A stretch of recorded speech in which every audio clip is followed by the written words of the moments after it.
తాకట్లో ఉన్న మీ బంగారాన్ని విడిపించి ఆ రోజు ఆన్లైన్ రేటుకి కొంటాం. Sharma gold company. మనం డాక్టర్ దగ్గరికి వెళ్తే రక్త పరీక్ష చేస్తే గానీ మందులు ఇవ్వరు. అదే విధంగా మన భూమికి కూడా ఆ భూసార పరీక్షలు చేస్తేనే మనకు విషయం తెలుస్తుంది. మన భూమి ఏ పైరుకు అనుకూలంగా ఉంటుంది, ఆ పైరు వేస్తే ఎటువంటి ఎరువులు మనం వాడితే మన పైరు ఆరోగ్యంగా ఉంటుందని కూడా తెలియజేస్తారు. గతంలో మనము ప్రభుత్వం ఇటువంటి అవకాశం కల్పించేది ఎందుకంటే రైతులకు ఉపయోగపడే విధంగా ఉండడానికి. ఆ రైతులు వినకపోతే మనం ఏమి నేర్చుకోలేమన్నమాట. ఎందుకంటే ఇప్పుడు ఈ రోజు రేపు చదువుకున్న గ్రూప్ 1 ఆఫీసర్, ఐఏఎస్, ఐపీఎస్లు కూడా మళ్ళీ వ్యవసాయం చేసి కోట్లు గడిస్తున్నారు. మనం కూడా అంత కాకుండా కూడా మనం తెలుసుకుంటే మనం ఏ పంట పండించవచ్చు, మన భూమి అవకాశం ఉంది. కాబట్టి రైతన్నలందరూ కూడా మీరు అందరూ కూడా ఒకసారి వాళ్ళతో కూడా ప్రతి మండలంలో కూడా వాళ్ళతో సహకరించి మీ యొక్క డౌట్లు తీర్చుకోవాల్సిందిగా కోరుచున్నాము.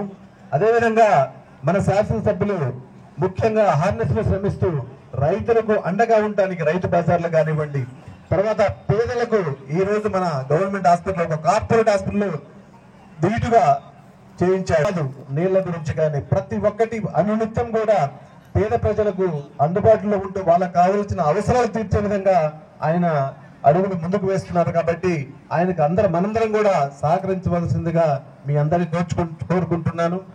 ఈ సభ విజయవంతం చేసినటువంటి రైతన్నకు కూడా నా హృదయపూర్వక ధన్యవాదాలు తెలుపుకుంటూ ఈ అవకాశం ఇచ్చినటువంటి ఏవో గారికి ధన్యవాదాలు తెలుపుకుంటూ సెలవు తీసుకుంటూ థ్యాంక్ యూ. సోదరులారా, అందరికీ నమస్కారం. ఎందుకంటే వర్షం పడితే మళ్ళీ రైతులు ఇబ్బంది పడతారన్న ఉద్దేశంతో షార్ట్ అండ్ స్వీట్ గా, లేకపోతే మన సభ్యులందరితో మాట్లాడేయాలని మా కోరిక. నేను ఇక్కడ అంటే మీటింగ్ ఏదో చెప్పేదానికన్నా కూడా కాకుండా మనకు ఇంకో బాధ్యత ఉంది. వెలుగొండ ప్రాజెక్టుకు ఏ రోజు పిలిపించినా మన ముఖ్యమంత్రి గారు రేపు 2026 మార్చిలో ఎక్కువ బడ్జెట్ మన వెలుగొండ ప్రాజెక్టు పెడతామని మాటిస్తున్నారు. మార్చి వరకు మొదటి దశ ఇస్తానని చెప్తున్నారు. ఈ రోజు వచ్చిన ఉత్సాహంలోనే మనం రేపు అవసరమైతే మాకు ఇది అవసరము అని మనం అందరం కూడా అవసరమైతే మార్కాపురం, గిద్దలూరు, ఎర్రగొండపాలెం, దర్శి, మన ప్రాంతాల్లో ఏవైతే ఇటు సైడ్ ఉదయగిరి, బద్వేలు దాకా మన నీళ్లు వెళ్తాయి. అందరు ఎమ్మెల్యేలు కూడా ఒక కూటమిగా ఏర్పాటు చేసుకుని అవసరమైతే మన ముఖ్యమంత్రి గారి దగ్గరికి వెళ్ళే కార్యక్రమం కానీ వారు ఏదైనా సభ పెట్టినప్పుడు కూడా మనం తెలియాల్సిన అవసరం ఉంది. ఎందుకంటే రాష్ట్ర ఆర్థిక పరిస్థితి మీకు తెలుసు. గత 5 సంవత్సరాల్లో వైఎస్ఆర్ ప్రభుత్వం దాచుకోవడమే తప్ప ఎటువంటి ఒక కార్యక్రమం చెప్పరా. అయితే మీకు చిన్న విషయం చెప్పండి. ఇక్కడ మన కొంతమంది నాయకులు అన్నారంట, అన్న మనం చేసే పోయేది కదా అప్పుడు బైపాస్, ఇప్పుడు పేరు తెలుగుదేశంలోకి వచ్చింది, మనం ఆ రోజు ఏం పట్టించుకోపోతుంటే మన ప్రభుత్వం పద్ధతి వేరయ్యా, వీళ్ళ పద్ధతి వేరు, వీళ్ళు అభివృద్ధి చేయాలి, మనం బట్టలు నొక్కాలి. అదే కాబట్టి మనం ఏమి చేయలేము మన ప్రభుత్వాలని వాళ్ళ నాయకులు నేను మాట్లాడుకుంటున్నారు. ఒకసారి కూర్చొని పోవచ్చు, లేదా రేపు మన నాయకులుగా ఉండకపోవచ్చు. కానీ ఈ రోజు మనం చేసిందే మన బిడ్డల భవిష్యత్తుకు పనికి వస్తుంది. ఆ రోజు నాగార్జున సాగర్ కట్టబట్టి ఈ రోజు చాలా మంది బాగుపడ్డారు. చిన్న చెరువు 8 కోట్ల మనం పెట్టింది పాలేడుపల్లి చెరువుకి. ఆ చెరువు వల్ల ఈ రోజుల్లో బ్రహ్మాండమైన పంటలు పండి బోర్లలో నీళ్లు వచ్చి ఆ ప్రాంత రైతులు చాలా ఆనందంగా ఉన్నారు.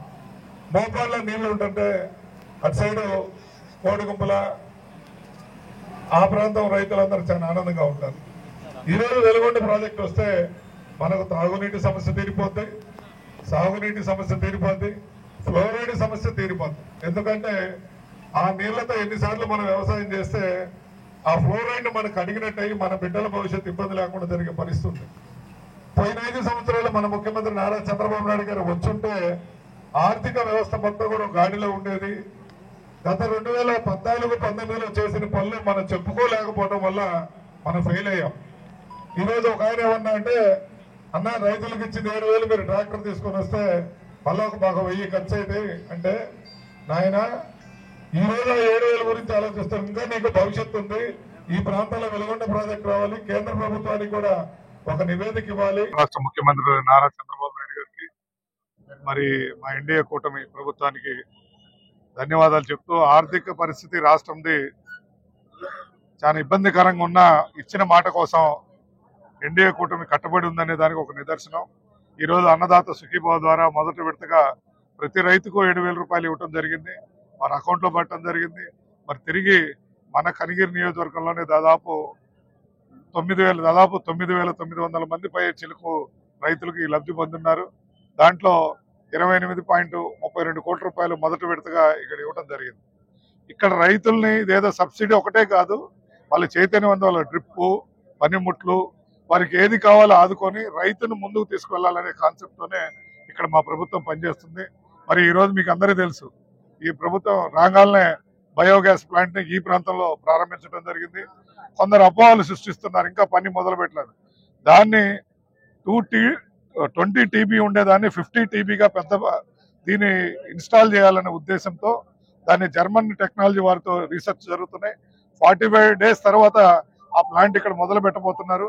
ఈ లోపల అక్కడ అడ్మినిస్ట్రేటివ్ బిల్డింగ్, కాంపౌండ్ వాల్, ఒక గుడి కూడా ప్రారంభించడం జరిగింది. కానీ ఈ వైఎస్ఆర్ ప్రభుత్వం వాళ్ళకి అబద్ధాలు చెప్పడం అనేది ఒక ఆనవాయితీగా మారింది.